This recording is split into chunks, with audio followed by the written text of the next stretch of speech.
Bismillahirrahmanirrahim. Assalamualaikum warahmatullahi wabarakatuh.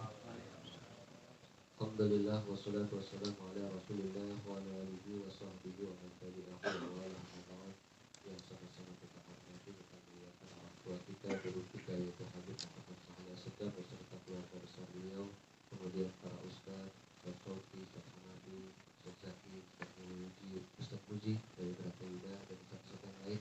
Yang mohon maaf namanya tidak bisa disebutkan satu persatu. Kemudian yang saya hormati hadirin sekalian, keluarga besar Majelis Rasulullah SAW. Alhamdulillah kita bersyukur pada Allah di malam hari ini, walaupun di tengah derasnya guyuran hujan, tapi tidak mengurangi menyurutkan semangat kita untuk hadir di majelis ini. Mudah-mudahan segala pengorbanan kita, segala langkah kaki kita, segala jerih payah kita, semuanya dilipat gandakan oleh Allah Subhanahu wa taala, dijadikan amal ibadah untuk lebih bertaqarrub, lebih dekat lagi kepada Allah. Amin Allahumma amin. Salawat beriring salam mudah-mudahan selalu tercurah kepada baginda Nabi Muhammad sallallahu alaihi wasallam. Mudah-mudahan kita semua akan mendapatkan syafaat dari beliau kelak di yaumil akhir. Amin Allahumma amin. Saudara-saudara kalian, kita langsung saja dipersilakan kepada Ustaz Muhammad Sofi untuk pembahasan kitab Syafinatul Najah. Perlu diketahui semua bahwasanya kitab Syafinah ini dasar ilmu fikih. Ilmu fikih ini dalam artian untuk mengatur muamalah kita, ya, hubungan ibadah kita kepada Allah Subhanahu wa taala dari berbagai macam bab, tentunya yang terutama bab toharoh. Yang kemarin kita sama-sama udah ngaji tentang bab istinja. Istinja itu cara membersihkan najis dengan batu. Nah sekarang nih kita lanjutkan pembahasan kita tentang kitab Syafinatul Najah pada Ustaz Sofi. Langsung ini dipersilakan.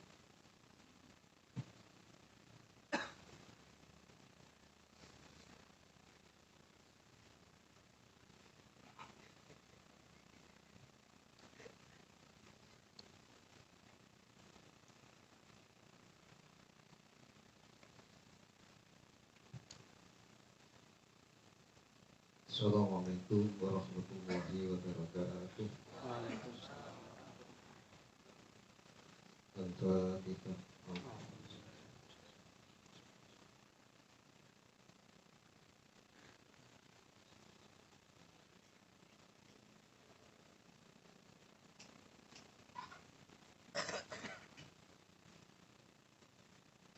A'udzubillahi minasyaitonirrajim. Bismillahirrahmanirrahim. Alhamdulillahirabbil alamin wassalatu wassalamu ala asyrofil anbiya'i wal mursalin sayyidina wa maulana Muhammadin wa ala alihi washabbihi ajma'in.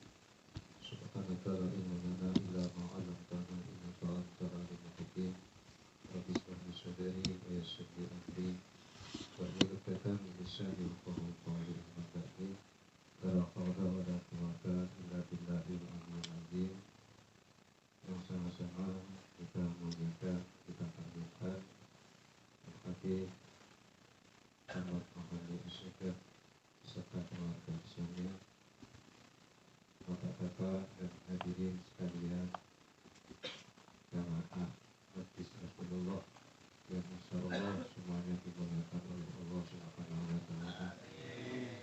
Pertama-tama marilah kita bersama-sama mengucapkan puja dan puji syukur kehadirat Allah Subhanahu wa taala, mana pada malam hari ini kita masih dipertemukan dalam tempat yang baik, dalam waktu yang baik, dalam kesempatan yang baik, dan insya Allah juga di majlis yang baik.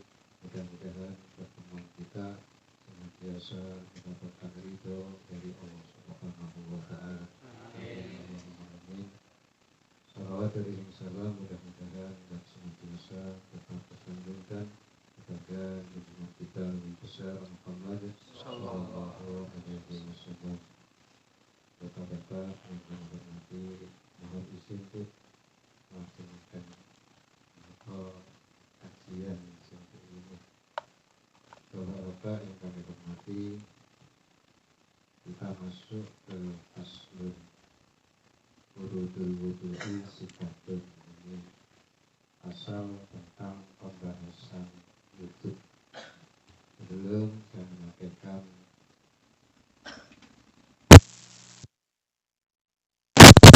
atau rukun-rukun wudhu, mohon maaf ini mic-nya minta ditambah volume sedikit aja. Cek. Suaranya apa? Cek. Satu, tes. Rada rewel ini.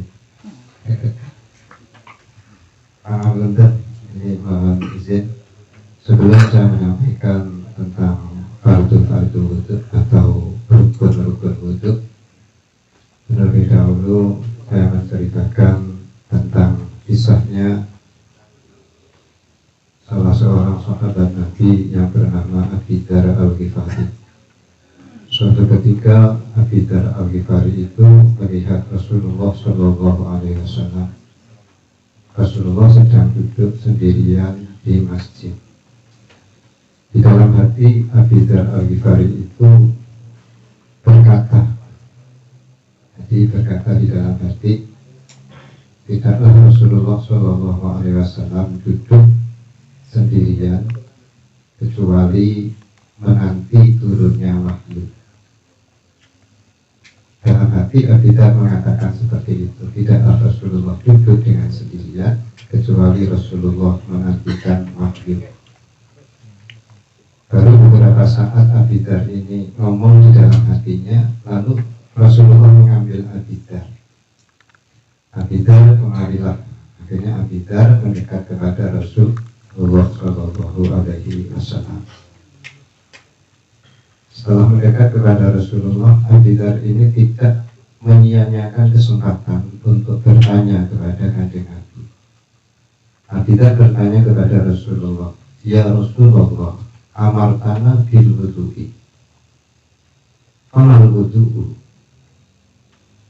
Abi Dzar berkata atau bertanya, "Kanjeng Nabi, engkau memerintahkan kepada kami, menyuruh kepada kami untuk berwudu. Lalu apa sih sebenarnya wudu itu? Apa sebenarnya hikmah? Apa sebenarnya faidah daripada wudu itu?"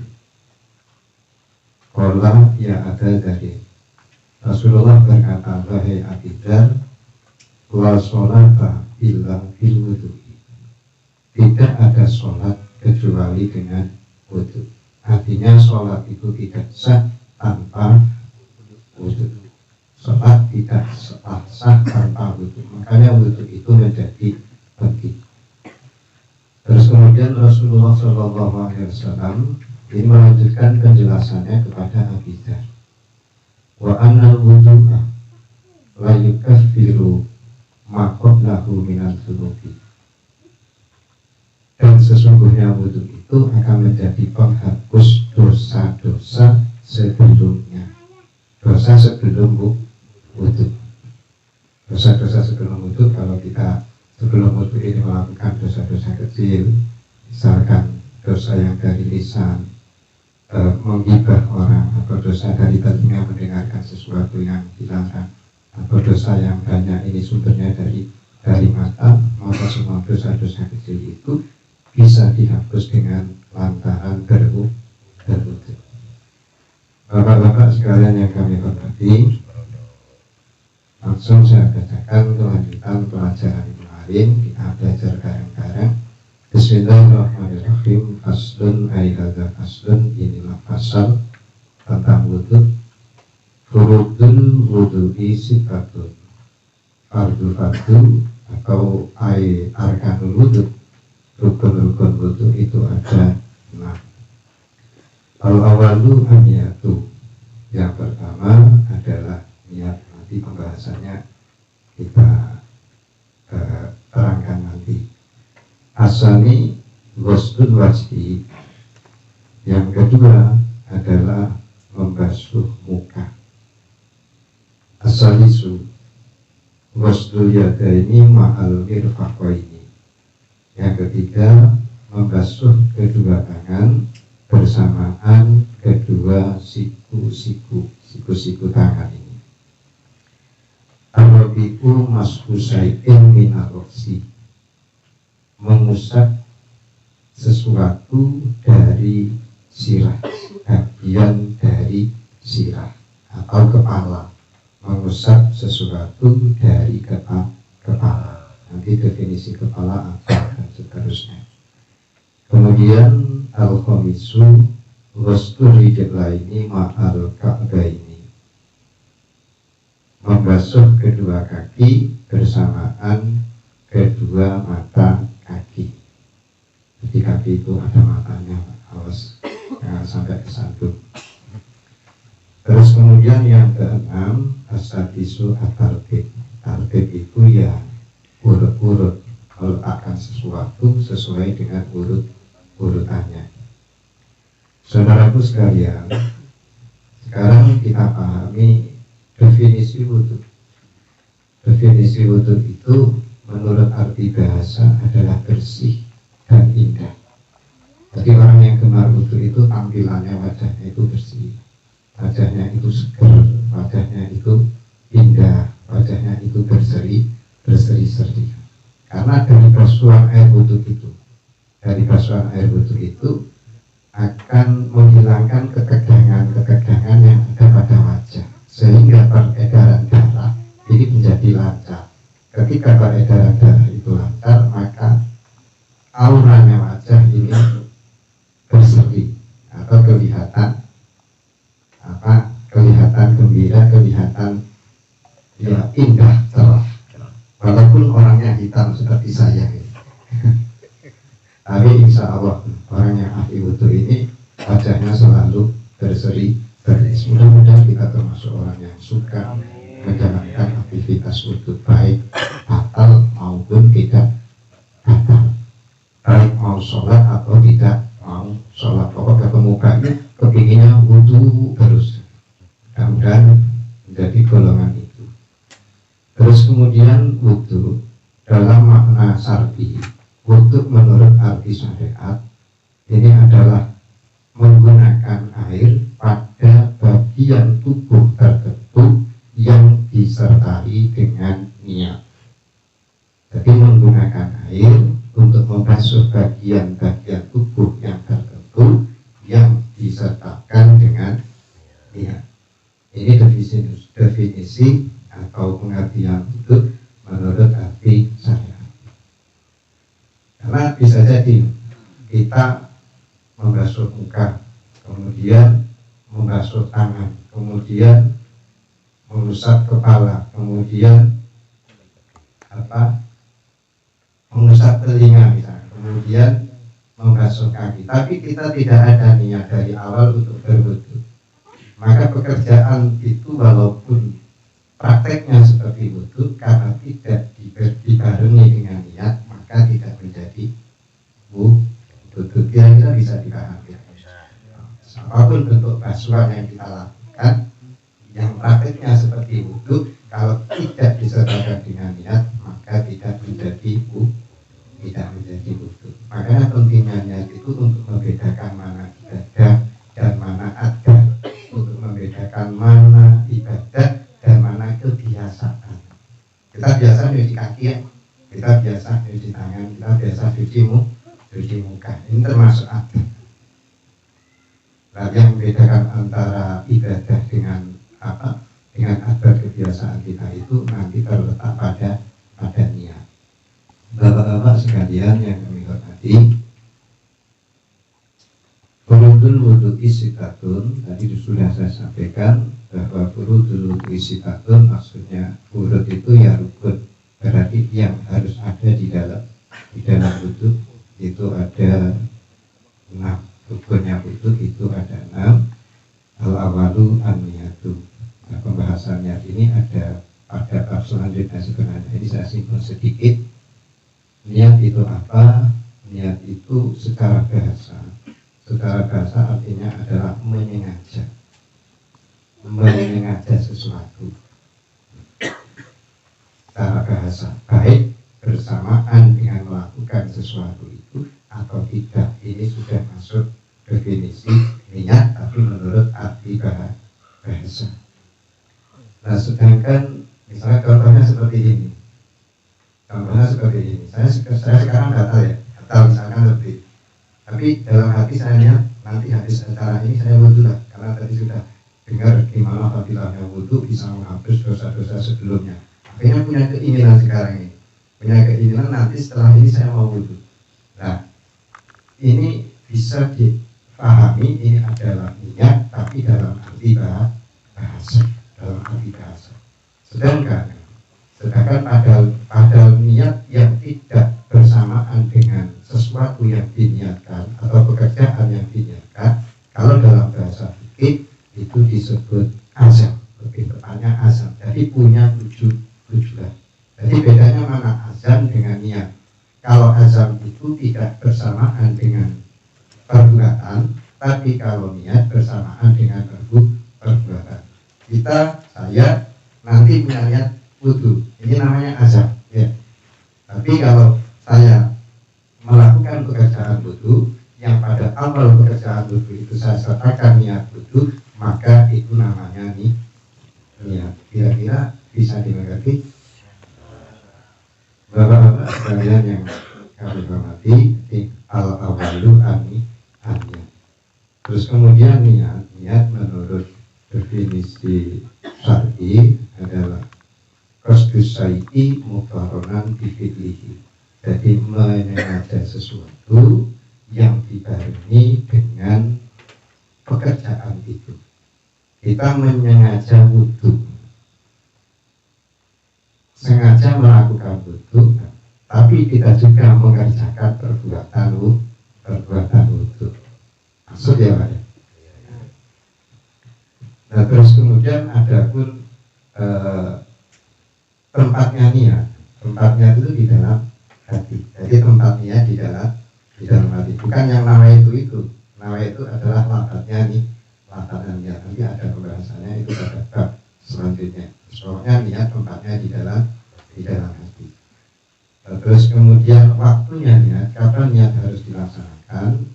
Kalau dalam babnya wudhu, niat itu dilaksanakan pada basuhan pertama dari bagian wajah. Pada basuhan pertama dari bagian wajah. Jadi ketika kita mengambil air, kemudian kita basuhkan ke kepala yang pertama kali, maka dalam hati kita ini niat wudhu. Kira-kira seperti itu ya. Jadi pada basuhan pertama dari bagian wajah ini harus menyertakan niat. Makanya sunnahnya salah satu mengapa kok basuhan itu harus diulang-ulang gitu ya.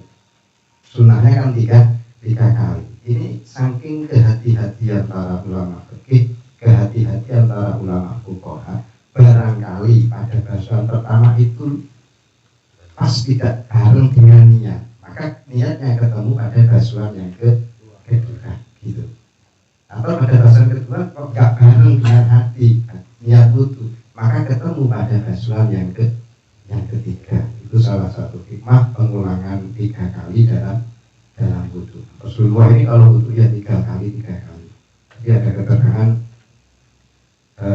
di mana sahabat Humrah ini melihat Sayyidina Utsman mengambil air wudhu, terus kemudian dia mencuci kedua telapak tangannya 3 kali, terus kemudian bergumur 3 kali, kemudian menghirup air ke dalam hidung 3 kali, terus kemudian membasuh muka 3 kali, kemudian membasuh kedua tangan kanan dulu 3 kali, terus kemudian tangan kiri 3 kali, kemudian mengusap sebagian dari kepala 3 kali, terus kemudian membasuh kedua kaki, yang kanan dulu 3 kali, yang kiri 3 kali. Lalu sahabat Utsman ini berkata, ini ro'aitu sungguh saya melihat Rasulullah Shallallahu Alaihi Wasallam tawadoa nahwa wudu'i hada. Sungguh saya telah melihat Rasulullah Shallallahu Alaihi Wasallam beliau berwudu seperti wuduku ini, kata Sayyidina Utsman. Jadi sunnah mengulang basuhan atau usapan di dalam wudu dengan hitungan 3 kali. Nanti pada babnya insya Allah ada semuanya. Dan yang pertama fadilnya wudu adalah niat. Terus yang kedua asani ghuslul wajhi. Dalam bahasa Arab ini ada istilah masku yang artinya mengusap sama ghuslu. Kalau mengusap ini tidak ada air yang mengalir, ini namanya mengusap. Tapi kalau ghuslu harus ada air yang dialirkan.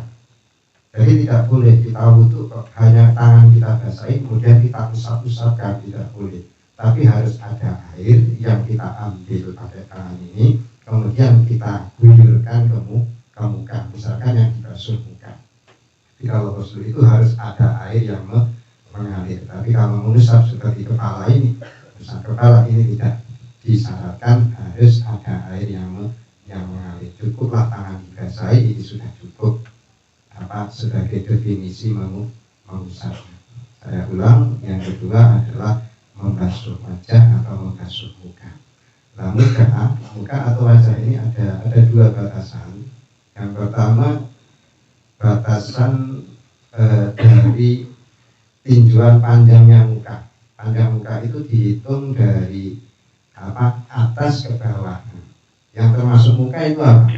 Yang termasuk muka itu tempat tumbuhnya rambutnya. Rambut kita ini tempat tumbuhnya rambut. Kecuali yang pelontos kotak ini yang punya rambutnya sulit, ini mana tempat tumbuhnya rambut ini.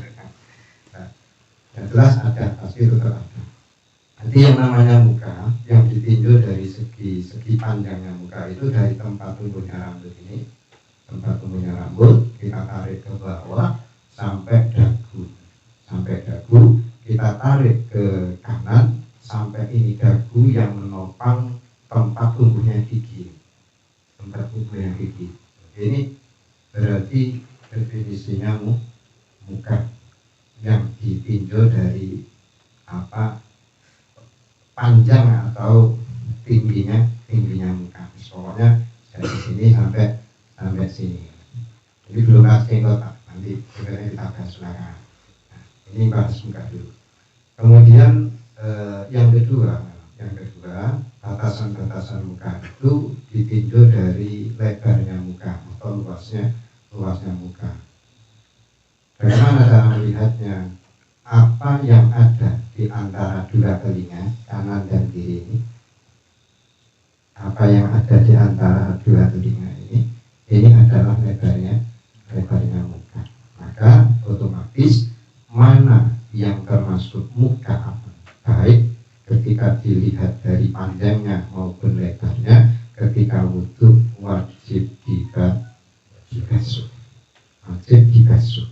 Termasuk yang wajib dibasuh adalah batasan dari muka. Makanya kalau wudu itu harus melebihi dari batasan muka. Misalkan batasan muka itu kalau dari atas ini tempat tumbuhnya rambut, maka ketika basuh ini harus lebih dari batasan tempat tumbuhnya rambut.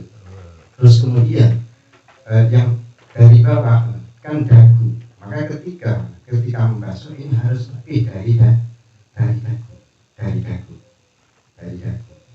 Nah, untuk yang samping kanan dan kiri, sesuatu atau muka yang di antara telinga ini berarti basuhnya ya harus lebih dari batasannya. Ini rahasianya apa? Untuk menjaga kesempurnaan basuhan wudu ketika membasuhnya. Dan ini ada rahasia Rasulullah SAW. Besok di hari kiamat itu Rasulullah itu cara mengenali umatnya ini bisa dikenali dengan bekas air wudu yang nempel pada anggota wudu. Karena bekas anggota tubuh yang kita basuh membasuh pada saat wudhu, besok di hari kiamat ini akan bersinar, hilang gemilang atau cemerlang. Maka Rasulullah mudah mengenali itu saudara-saudara kita yang dulu di Majelis Taklim, Majelis Rasulullah, amin. Kita bisa dikenali oleh Rasulullah. Rasulullah Shallallahu Alaihi Wasallam bersabda, Inna ummati yaktuna yaumal kiamati Quran muhajjalina min asyaril wudu. Sesungguhnya umatku besok di hari kiamat akan datang dengan bersinar, akan datang dengan cemerlang karena bekas air wudu. Maka siapa yang paling rajin wudu kemudian di dalam basuhannya ini disempurnakan, besok di hari kiamat ini yang paling kinclong. Jadi di dunia nggak usah glowing, nggak apa-apa. Tapi yang penting besok di akhirat itu kita paling glowing. Jadi mudah dikenali oleh Rasulullah. Terusan hadisnya, famanis atau aminkum ayyutillahu rotahu ya fal. Barang siapa dari kalian yang kepingin kecemerlangan dirinya itu bertambah, sinarnya itu kuat, sinarnya itu bertambah, maka kerjakan. Maksudnya apa? Ketika membasuh wudu maka sempurnakanlah sesempurna mungkin.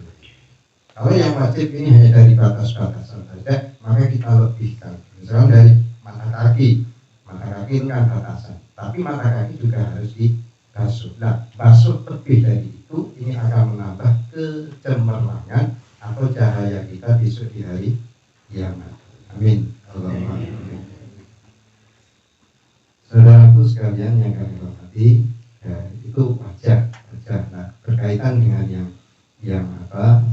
Pokoknya kalau sudah namanya wajah, apapun yang tumbuh di wajah termasuk apa yang pinggir ini jambang ya, jambang apa jambang ya udah, pokoknya berewok itu, nah kumis ya, harus dibasuh. Jenggot atau janggut, jenggot ya jenggot. Nah jenggot itu ada dua macam, ada kalanya jenggot hemat alias jarang-jarang, dan ada kalanya jenggot yang tebal. Nah kayak mas ini kan jenggot irit, si jenggot irit. Jadi bahasanya tipis dan tebal. Untuk membedakan jenggot tipis dan tebal itu seperti apa? Ketika berhadapan dengan lawan bicaranya itu masih bisa melihat kulit yang ada di bawah rambut jenggotnya, berarti tipis. Tapi kalau sudah tidak bisa melihat warna kulit yang ada di bawah jenggotnya, berarti tebal. Kayak bangsa itu tebal, udah diukur, ternyata tipis itu. Nah, solusinya ketika rambut yang tumbuh pada bagian muka ini kok terhitung atau tergolong rambut yang tipis, maka wajib membasuh luar dalamnya. Rambutnya kena basuh, kulit yang ada di dalam juga kena basuh. Tapi ketika rambut yang tumbuh pada muka ini kok tebal, maka hanya wajib membasuh bagian luar saja, dan sunahnya nanti di sela-selani, alias apa? Jadi sela-selani. Hadirin rahimakumullah, untuk selanjutnya yang ketiga dari fardhunya wudu adalah as-salisu ghuslul yadaini ma'al mirfaqaini. Membasuh kedua tangan bersamaan dengan dua siku ini. Siku ini tidak hanya sekedar batas daripada anggota yang harus dibasuh, tapi siku-siku juga wajib dibasuh. Makanya sempurnanya ketika wudhu itu yang basuhnya sampai lengan, minimal pertengahan lengan, jangan sampai ketiak ya. Nanti malah kelewat, nanti terlalu mencorong ini kalau sampai tiak ini kebasuh. Pokoknya disempurnakan sesempurna mungkin, pokoknya sampai lengan, semuanya paham. Itu untuk batasan apa tangan. Sama seperti wajah, ketika di tangan itu ada tumbuh rambut, biasanya kan ada orang ada uji-uji itu ya, yang hitam tompel, ada tompel, kemudian di situ tompelnya rambutnya tebal. Nah, kalau tompel itu rambutnya tebal berarti ya cukup dia basuh bagian luar. Tapi kalau tompelnya itu rambutnya jarang-jarang, nah, ini ya tetap dibasuh semua bagian dalam juga bagian luar. Termasuk apa? Termasuk ketika ada luka. Ketika ada luka di tangan itu kemudian kita kita perban ya Pak, ya, kita perban. Nah ini solusinya apa? Solusinya itu perbannya ini kita usap, jadi tidak dibasuh tapi diusap, tapi selainnya itu dibasuh. Cuman syaratnya gini, jadi ini sebagai tambahan wawasan untuk kita.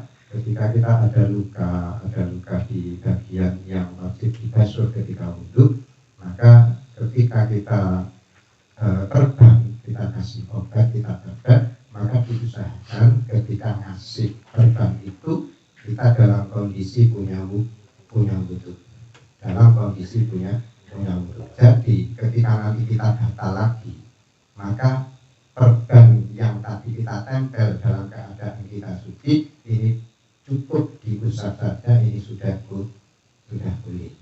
Jadi ketika ada luka kok tempatnya di bagian-bagian yang wajib dibasuh ketika wudhu, maka tempelkan pada saat kita punya wudhu. Kira-kira seperti itu. Bapak-bapak sekalian, untuk yang selanjutnya rukun atau fardunya wudhu yang kelima, ar-rabi, yang keempat ar-rabi'u mashu syai'in minar rosi. Yang keempat adalah mengusap sesuatu dari kepala, mengusap sesuatu dari kepala. Nah sekarang definisi batasan kepala itu mana? Ya batasan kepala itu yang apa yang ditumbuhi rambut, ya, ini namanya kepala ya Pak ya. Yang ditumbuhi rambut itu ini namanya kepala. Nah, ketika wudhu wajibnya ini mengusap sebagian, tidak keseluruhan. Tapi akan lebih baik sunnahnya diusap secara keseluruhan. Ya tadi kembalinya semakin kinclong, kembalinya semakin kinclong.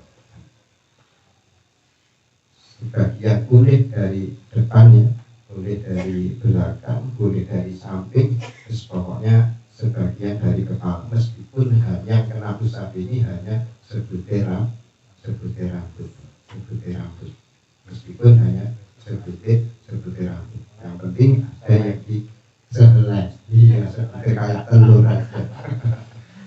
Rasanya kurang baik Pak, besok sekolah lagi. Hilap. Sehelai rambut, walaupun hanya sehelai rambut. Nanti mentang-mentang rambutnya panjang, ini diusap yang rambut gondrongnya bagian ujung tidak boleh Pak.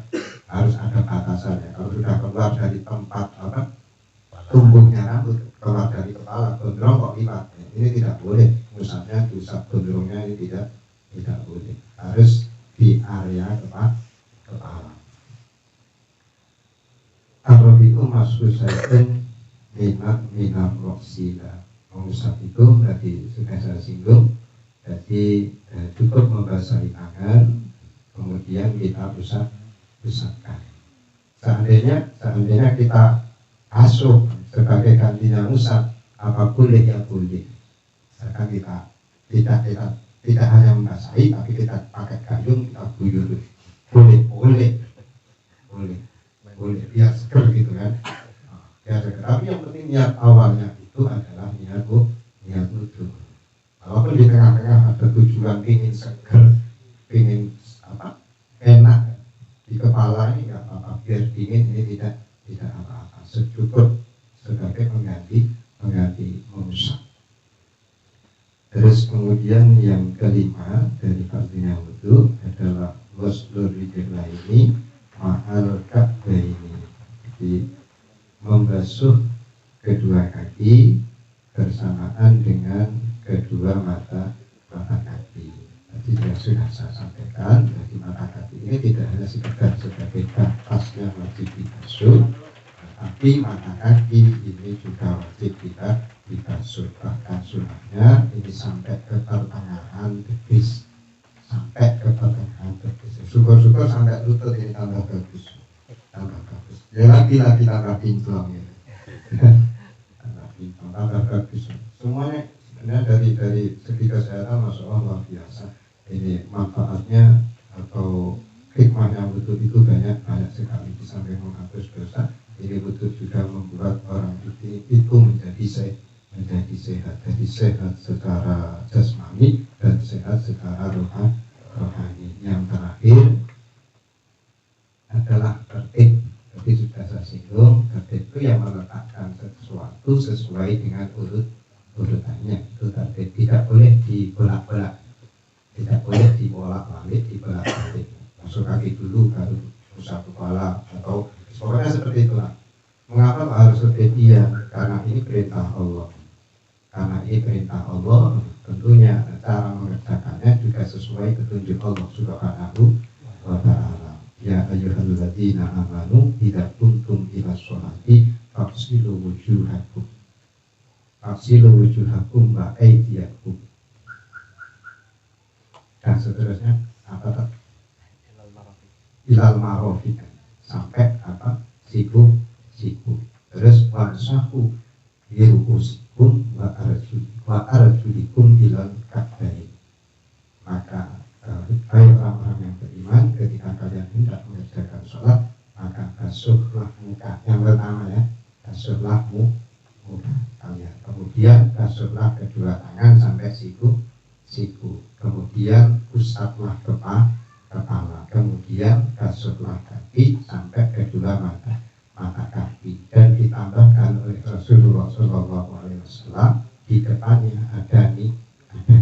Karena wudhu ini adalah bagian ibadah, biar ibadah tetap menjadi ibadah, maka harus disertakan niat. Bapak-bapak yang kami hormati, saya kira itu yang bisa dan saya sampaikan. Mohon maaf atas segala kesalahan. Wassalamualaikum warahmatullahi wabarakatuh.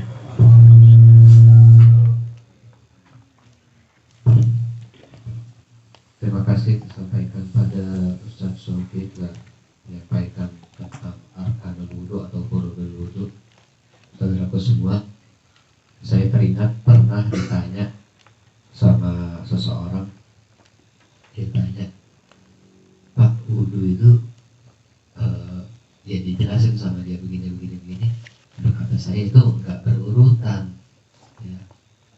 Dia tangan dulu sampai siku, kemudian muka, balik-balik Pak. Saya bilang nggak begitu, berurutan. Karena syaratnya wudhu itu dia harus berurutan, atau bahasa tadi yang disampaikan Ustaz Sauki, tertib. Ya. Walaupun sama seperti halnya anggota wudhu tadi yang disebutkan, muka, tangan, kepala, kaki, tapi dia nggak tertib Pak. Saya bilang ini saya ajarin. Oh kayak gitu baru tahu saya. Tapi memang kebanyakan, benar, banyak memang di antara mungkin masyarakat ya, ketika Jumatan kita lihat aja wudhunya ya Allah. Ya, kadang-kadang ada yang terbalik-balik juga, benar Pak. Ada terbalik. Saya pernah sama Nabi ada mu'alaf pengen masuk Islam. Udah mau nikah ya Ustaz ya? Mau nikah di KUA, suruh wudhu di kaki dulu ya Allah. Ya inilah memang kenyataan di masyarakat. Maka dari itu ini sangat penting. Pelajaran kitab Syafi'atun Najah membahas tentang wudhu, tohara dan yang lainnya agar ibadah kita aja benar. Jangan kita udah capek-capek sholat, udah capek-capek wudhu, katanya wudhu kita nggak sah. Nilai ibadah kita nggak dianggap sama Allah Subhanahu wa ta'ala. Kemudian yang tambahan ini cuma wawasan aja, biar glowing kan. Sokin pada tahu kalau tadi Nabi Muhammad jadiin umatnya ya, bahasanya nanti kelihatan di akhirat tuh glowing. Makanya bersinar bercahaya di umat Nabi Muhammad. Makanya Imam Ghazali dalam kitab Hidayatul Hidayah ya, beliau menambahkan ya, ada doanya ketika membasuh muka dan bacaannya Allahumma bayyid wajhi yawma tabyaddu wujuh wa taswaddu wujuh. Ya Allah, terahkan atau glowingkan kalau bahasa sekarang, glowingkan wajah saya sebagaimana nanti tadi apa yang disampaikan sama Ustaz Sauki, nanti di hari di mana manusia ini mukanya ada yang bercahaya dan juga ada yang hitam kelam dan bercahaya. Nah, mudah-mudahan kita bagian yang bercahaya, bagian yang glowing, sehingga Nabi ini gampang yang mengakui kita sebagai umatnya. Amin Allahumma amin. Mungkin itu nanti mohon sebelum kita tutup sebelum mungkin pulang ke kediaman masing-masing, seperti biasa setelah doa kita musyafahah, salaman semuanya tanpa terkecuali dengan Habib kita, dengan guru-guru kita salaman ya, sebelum meninggalkan majlis. Dan juga mohon jadi sebelum meninggalkan kita beresin bareng-bareng majlis kita, tidak meninggalkan dalam majlis kita dalam keadaan bersih disediakan. Mungkin itu kita tutup, mohon kembali kepada orang tua kita, guru kita Habib Muhammad Mahdi Asghar untuk menutup acara rutinitas kita, amaliyah kita, pembacaan ratib dan pembacaan maulid. Kepada beliau kita mohonkan untuk menutupnya dengan pembacaan Ummul Quran Suratul Fatihah. Pada beliau dipersilakan. A'udzu billahi minasyaitonir rajim. Bismillahirrahmanirrahim. Alhamdulillahi rabbil alamin. Arrahmanir rahim. Maliki yaumiddin. Iyyaka na'budu wa iyyaka nasta'in. Ihdinas siratal mustaqim. Siratal ladzina an'amta 'alaihim ghairil maghdubi 'alaihim waladdallin. Bismillahirrahmanirrahim. Alhamdulillahirabbil alamin. Allahumma shalli wa sallim ala sayyidina Muhammadin fil awwalin wa shalli wa sallim ala sayyidina Muhammadin fil akhirin wa shalli wa sallim ala sayyidina Muhammadin fil nabiyyin wa shalli wa sallim ala sayyidina Muhammadin fil mursalin wa shalli wa sallim ala sayyidina Muhammadin fil mala'il a'la ila yaumiddin wa shalli wa sallim ala sayyidina Muhammadin wa ala alihi wa sahbihi ajma'in. Ya Rabbi bil muhtari akrim syafin aslih lana al-akhwal jannibna ar-rada wasli su'unal muslimina wa abihim wa tawallahum wadfa' surura man i'tada. Ya Rabbi wajma' sablahum waltubihim wansur bihim dinan nabi wa ayyida sabit lana al-aqdama waghfir zanbana wansur bina fil qawmi anwar al-huda wanzur ilayna asma'ina wa afina sirran wa zahran wasfina min kulli da husnal yakini minka habna wahmina wahmihimana waqfina sarral ida waqdi lana hajati ajma'aha wajid ya wasi'al iqbali minka mahamida akhtim lana al-a'mara bil husna wa bil firdausi fajma'na bi taha ahmada wa bima'ali sidki nusyahidu wajhahu bi hadairil qudsi manazil suhada wa bijahihi ya Rabbi faj'alna bihi min as'alil qawmil kiramil su'ada wa adim salataka wassalam alaihi ma'abas sota bil fatih awhadin hada wal ali alituri wa sahbil kiram wa tabi'in bihabibika tukhrib tada subhana rabbika rabbil izzati amma yasibun wa salamun ala mursalin walhamdulillahi rabbil alamin. Kita tutup dengan sama-sama membaca qasidah khatam majlis. Ya Rabbana ta'ala bi annana ta'ala wa asrafna ala radha asrafna fatu alayna tawba tabsilu kulla hawla wastur lana al-awrati wa aminir rawhati wa fil walidina rabbi wa mauludina wal ahli wal ikhwani wa sairil khillani wa kulli zi mahabbah aw jiratin aw suhbah wal muslimina ajma'in. amin ya rabbi asma badlan wajudan manna la biktisabin minna bil mustafa rasuli nahzahi kulli suri salla wa sallam rabbi alaihi addal habbi wa alihi wa sahbihi idadi tawsis zuhdi walhamdulillahi bil badri wat tanai. Taqabbalallahu minkum. Assalamualaikum warahmatullahi wabarakatuh.